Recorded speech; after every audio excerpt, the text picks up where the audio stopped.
To Chicago now, where federal law enforcement agencies have made nearly 500 arrests as part of a historic crackdown. 11 agencies joining forces in the Windy City to conduct an operation meant to take criminals off the streets. Well, that operation leading to the recovery of more than a dozen children who'd been kidnapped. Federal officials see these joint operations as a blueprint for future crime crackdowns.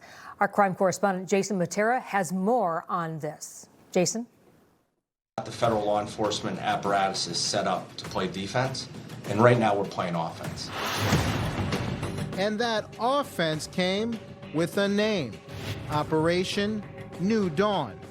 Described as an unprecedented partnership, it brought together 11 federal agencies with one mission: to make Chicago and the surrounding area safe again, in special recognition of the nation's 250th birthday.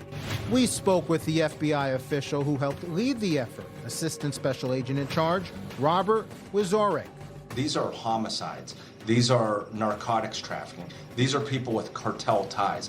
These are the individuals that are driving violence in our neighborhood on a day-to-day basis.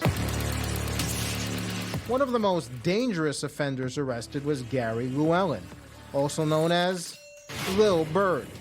Authorities say he and his crew carried out a string of brazen armed carjackings throughout the city. Llewellyn had been hiding out for 3 years. These carjackings were particularly heinous and egregious. They were very violent. Another apprehended fugitive was William Arzadi, who was charged with beating a man to death with a baseball bat. An Illinois judge allowed him to post bond, but when his trial date arrived, Arzadi was nowhere to be found. He was convicted and sentenced to life in prison, all while remaining on the run. But that run is now over. He was tracked down in Mexico. In total, the Justice Department says that nearly 500 people were arrested and scores of illegal guns were taken off the street during this 60-day operation.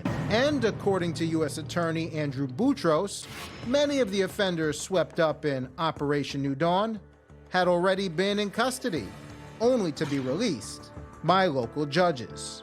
What you see are people who are violent offenders, repeat violent offenders, that the Cook County judges decide to release on pretrial condition.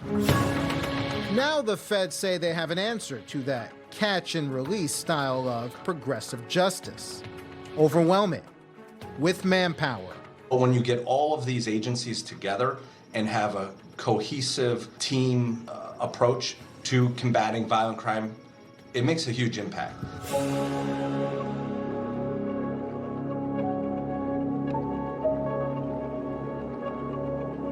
In addition to the nearly 500 arrests, authorities say that 24 missing children were also recovered, many of them said to be kidnapping victims. Now, we're told that this will not be the last operation of its kind, which is good news because Chicago and other progressive-run cities will need a lot more of them.